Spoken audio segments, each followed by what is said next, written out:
अच्छी बात पढ़ी इंटरनेट में कि अगर आपका बच्चा कोई खेल में अच्छा है और मैथ्स में कमजोर है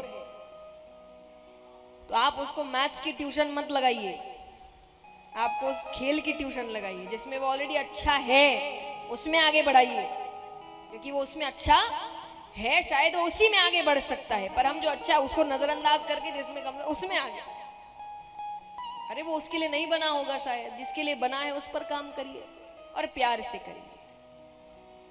और मुझे पता है प्यार है आपके अंदर, आप वो बातें इसलिए कह रहे कि इसका कुछ अच्छा हो जाए, लेकिन उस अच्छा होने के चक्कर में आप उसकी जो अंदर की भावना है वो खत्म करें। शायद हो सकता है बहुत आगे निकल जाए पर अंदर का इंसान खत्म हो जाएगा, वो कोई माँ बाप नहीं चाहते।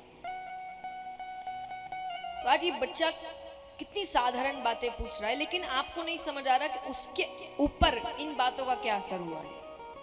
वरना ऐसा लग रहा भगवान से ये पूछने की बातें, भगवान मिल गए थे, क्या नहीं पूछ सकता था। पर समझिए ये छोटी बातें भी उसके मन के लिए कितनी जरूरी है।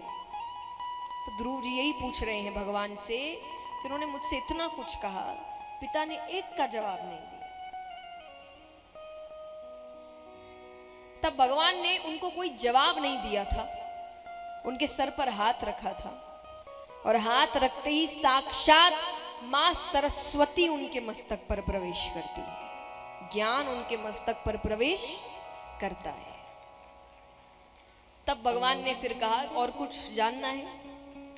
ध्रुव जी ने कहा सारे उत्तर मिल गए। असलियत में भगवान ने उनको सच समझा दिया कि रिश्ते नाते ये सब आती जाती चीजें हैं, असलियत में किसको प्राप्त करना है ये समझ लो।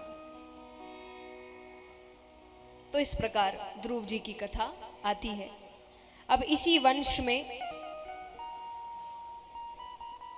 भरत नामक राजा हुए, बहुत अच्छे राजा, राजकाज सालों तक संभाला, फिर बच्चों को देकर वन की ओर चले जाते हैं, वन में अपना जीवन बिता रहे हैं। अब एक दिन वे नदी में स्नान कर रहे थे कि एक किनारे पर मृगों का समूह है, मृग यानी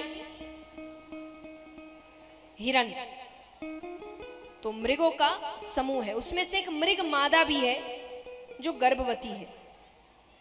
तो अचानक शेर की गर्जना होती है, गर्जना हुई तो डर के मारे सब दूसरी ओर छलांग लगाने लगे। उसमें मृग मादा ने भी छलांग लगाई, छलांग के चक्कर में उसके गर्भ से बच्चा गिर गया, उसकी मृत्यु हो गई। पर बच्चे को पानी में कौन है? भरत जी, उन्होंने बच्चे को पकड़ लिया।